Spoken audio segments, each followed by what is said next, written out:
नमस्कार साथियों। साथियों, सारा खेल नैरेटिव का है। नैरेटिव देश में बनाते जाइए और उसके बाद लगातार चुनाव आप जीतते चले जाइए।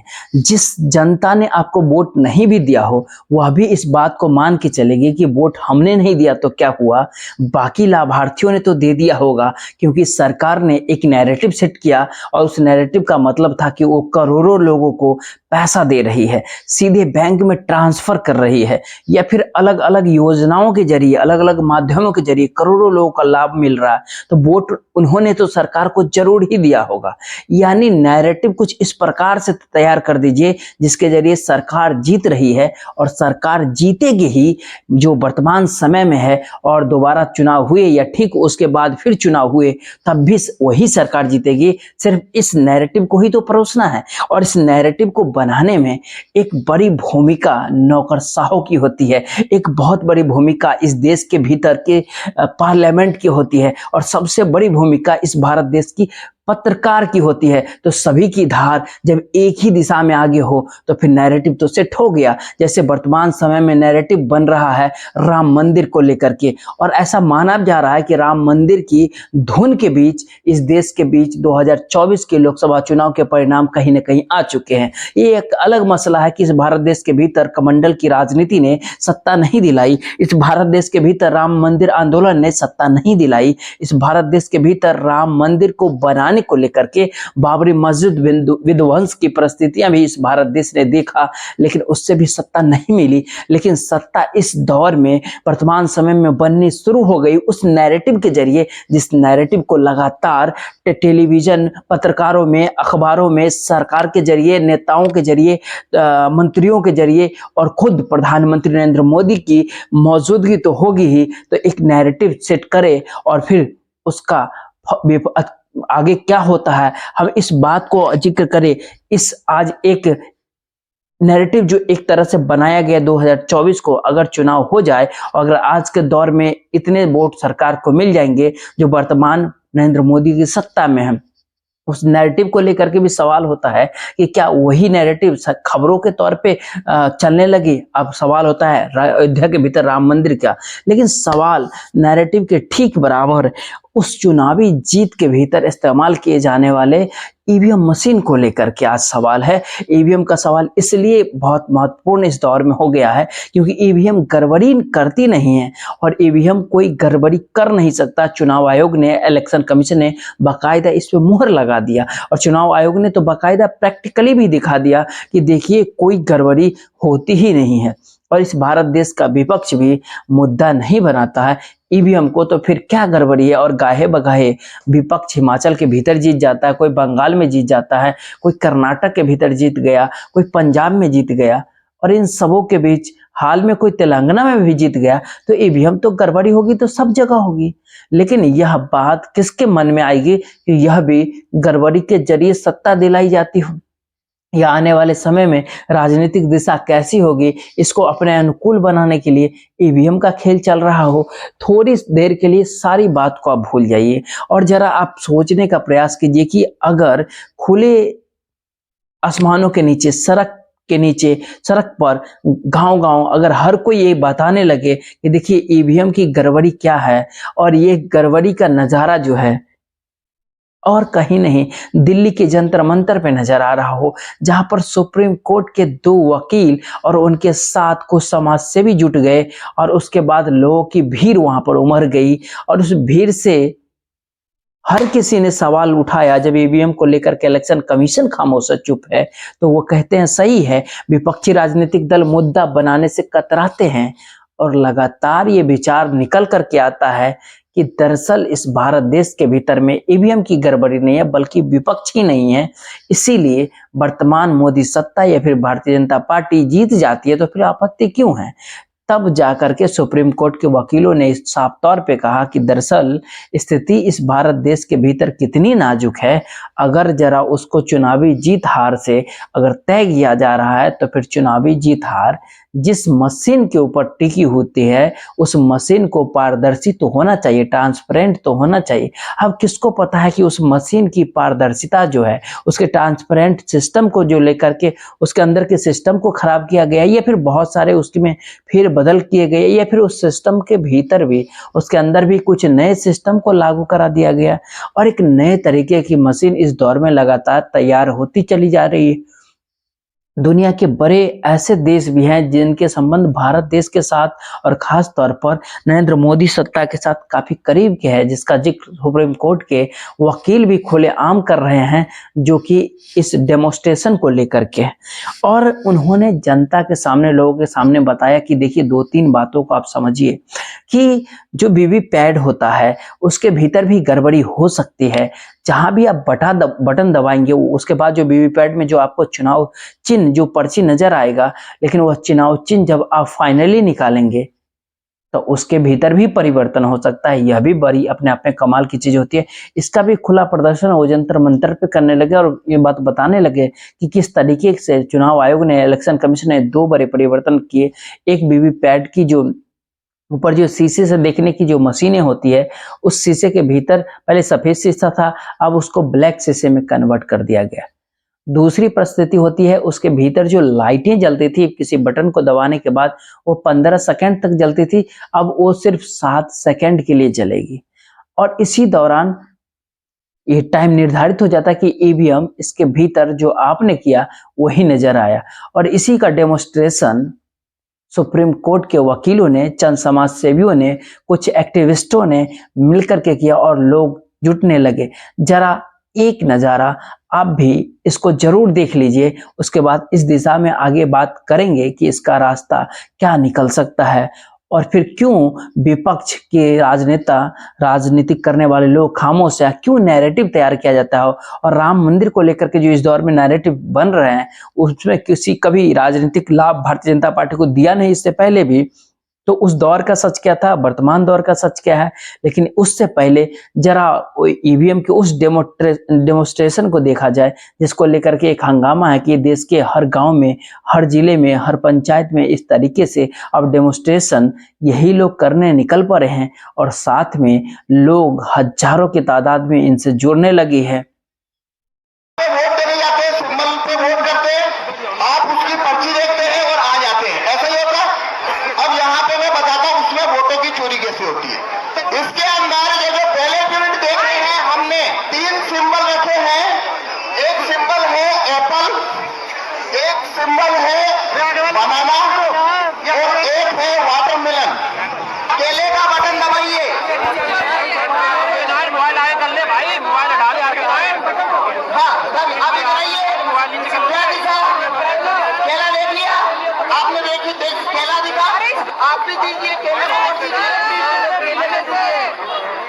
केला को वोट दीजिए, ठीक है, हो गया वोट आपका।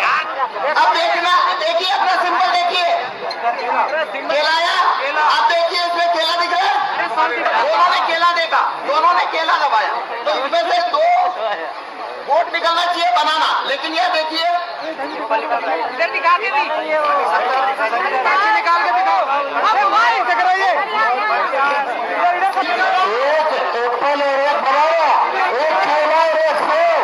अब भी वोट दिया गया था सिर्फ केले को। अब मैं फिर से ये आपको करके बताता हूँ। वाटरमेलन पे देखेंगे, हमने वाटरमेलन को वोट दिया। देखिए पर्ची किसका आया? तरबूज। फिर से आप तरबूज को वोट देंगे। ये देखिए, हमने फिर से तरबूज को वोट दिया। इसमें से वापस से क्या हुआ? इसमें वापस तो पूरे ईवीएम मशीन कैसे कमाल कर सकते हैं, इसका एक डेमोस्ट्रेशन दिल्ली के जंतर मंतर पे हो। और अब ये तैयारी कर रहे हैं कि क्यों नहीं इसकी जानकारी भारत देश के तमाम लोगों को दी जाए और उनके चौखट के ऊपर पहुंचकर इसकी जानकारी शहर दर शहर पहुंचाई जाए, जिले दर जिले, पंचायत दर पंचायत पहुंचाई जाए। क्यों इन लोगों ने पत्र भी लिखा, तमाम नेताओं को पत्र लिखा, नेताओं की पूरी लिस्ट ने देखा कि ये पत्र है, हमने राहुल गांधी को लिखा, ये मल्लिकार्जुन खड़गे को लिखा, ये सोनिया गांधी को लिखा, ये लालू प्रसाद यादव को लिखा, ये अखिलेश यादव को लिखा, यानी तमाम सारे नेता को लिखा है, स्टालिन को लिखा गया पत्र, यानी इंडिया गठबंधन के भीतर शामिल तमाम राजनीतिक दलों को, नेताओं को और उसके भीतर राहुल गांधी को भी ये पत्र इन्होंने लिखा कि आप समझने की कोशिश कीजिए।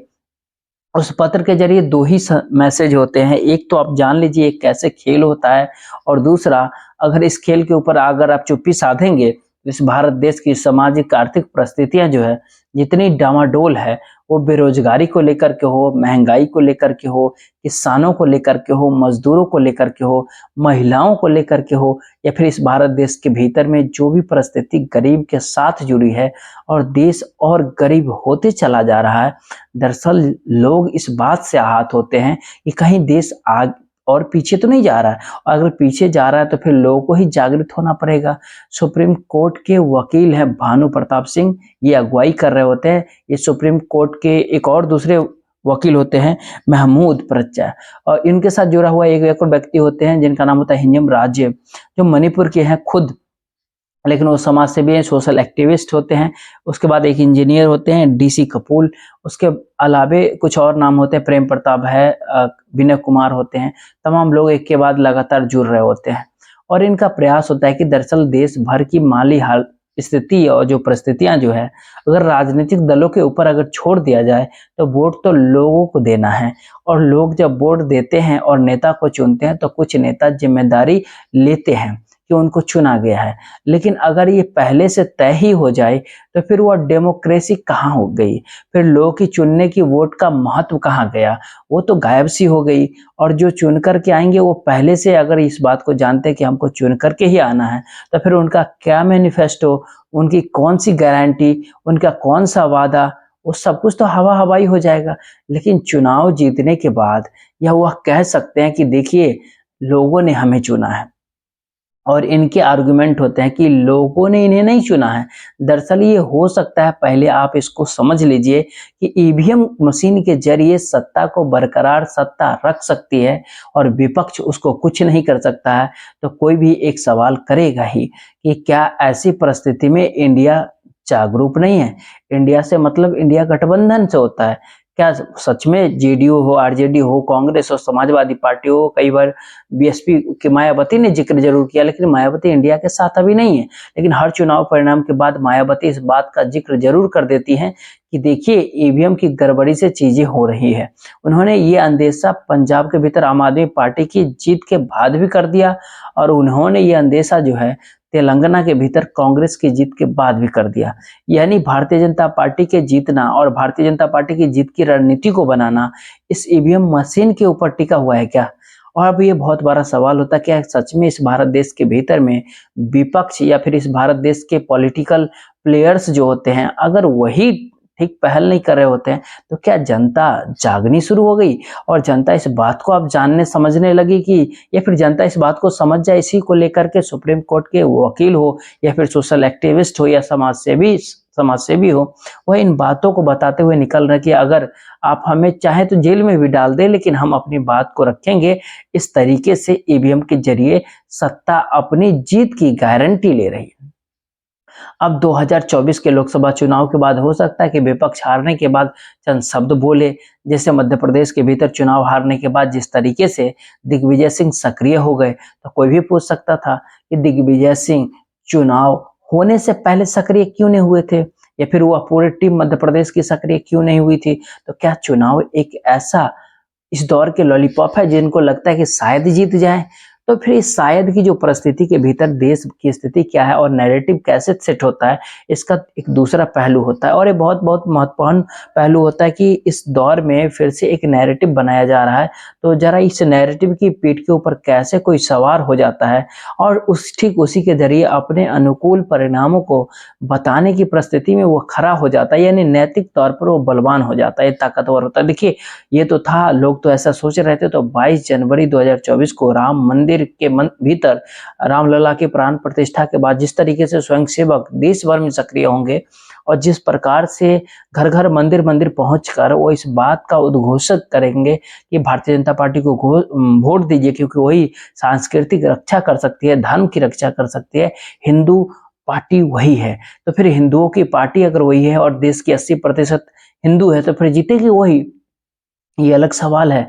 ये ग्रुप्स जो है अपने तौर पर कहता है कि बिल्कुल नहीं, ये जीत की गारंटी पहले तय कर लेते हैं, उसके बाद लोगों को गारंटी अलग अलग तरीके से दे देते हैं। तो जीत की गारंटी के लिए जरा लगता है ये नैरेटिव जो जो अपसेट किया जा रहा है राम मंदिर का, जरा एक पल के लिए जरा इसलिए इसको देखिए कि जब याद कीजिए राम मंदिर आंदोलन की शुरुआत हुई थी 1991, उस दौर में राजीव गांधी की हत्या के बाद के जो चुनाव थे उसके भीतर कांग्रेस जीत गई थी, इसीलिए कहते हैं कि उसका असर उस चुनाव के ऊपर नहीं पड़ सका, लेकिन उसका बावजूद भी भारतीय जनता पार्टी को 120 सीट मिली थी और 20% वोट पड़े थे। उसके बाद जब 96 का जब अगला चुनाव हुआ, उसमें ऐसा नहीं है कि परसेंटेज जो वोट बहुत बढ़ गया, ये सीट बहुत बढ़ गई। बीजेपी 120 से 161 पे पहुंची, सबसे बड़े राजनीतिक दल के तौर पे जरूर वो पहुंच गई। और 13 दिन की सरकार अटल बिहारी वाजपेयी की सरकार रही उसी दौरान 1996 में 13 दिन की सरकार थी, कोई साथ देने के लिए तैयार नहीं हुआ और एक ही झटके में गठबंधन की एक दूसरी सरकार बन करके तैयार हो गई, जिसके भीतर देवगौड़ा प्रधानमंत्री, HD देवगौड़ा प्रधानमंत्री बन गए। परसेंट ऑफ वोट 1991 में भारतीय जनता पार्टी का 20.07% होता है, 1996 में 20.29% होता है, यानी 0.22% के आसपास सिर्फ वोट की बढ़ोतरी होती है 91 से 96 के बीच में, जिस दौर में पूरा राम मंदिर को लेकर के आंदोलनरत हो जाना, बाबरी मस्जिद का विध्वंस होना और उसके बाद चुनाव हो जाना। अब अगला सवाल उत्तर प्रदेश का ही आप ढूंढ लीजिए। उत्तर प्रदेश की भीतर इस बार भारतीय जनता पार्टी कह रही कम से कम 72 से 75 सीटें जीत जाएंगे। अब नैरेटिव तो तैयार किया जा रहा है, उस नैरेटिव के आसरे हो सकता है वह जीत भी जाए, लेकिन जब ईवीएम का सवाल उठा रहे हैं जो लोग, वो कह रहे हैं दरअसल ऐसा है नहीं। इसके लिए आपको पुराने तथ्य को देखना होगा। तो पुराने तथ्य को समझने के बाद उसमें देखा जाता है कि 1991 में जब कल्याण सिंह का जब सरकार होता है देश में, जब आंदोलन कमंडल का शुरू हो जाता है, राम मंदिर को लेकर के रथ यात्रा अडवाणी जी निकाल चुके थे, भारतीय जनता पार्टी लोकसभा सीट में 91 में 51 सीट जीत जाते हैं और 96 में वो 52 ही सीट जीतते हैं। लेकिन सीधे उत्तर प्रदेश के भीतर अगर झांके, जो कल्याण सिंह मुख्यमंत्री थे तो उस समय 419 में से 221 सीट 1991 में भारतीय जनता पार्टी जीती थी और 31.5% वोट यानी 31.5% वोट भारतीय जनता पार्टी को मिला था उत्तर प्रदेश के भीतर।